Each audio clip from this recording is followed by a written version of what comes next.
شرا كاميرا maanta noo duubaya saacada xamar waxaan isleeyahay waa bari waa 5 galabnimo adigu Soomaaliya waxaan iloonay baa iska jiray galabtii waa la seexdaa meeshan saakan magaaladaadii waa soo laabtay waa qaday waa seexday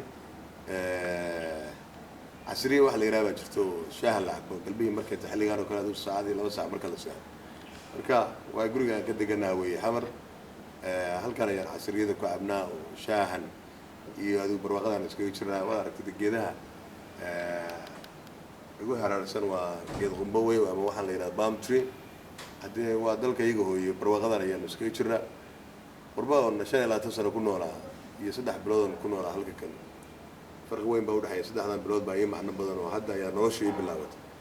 hadii waa intaas oo nooga sii dhawaanaa hadii dalkan nabad yar uu helo wax weyn baa noo hirgalaya marka waxaan kula darmay saaxiibaday warba joogta inay isku hawlaan sidii dalka ay maalgelin lahaayeen nabadana uga qayb qaadan lahaayeen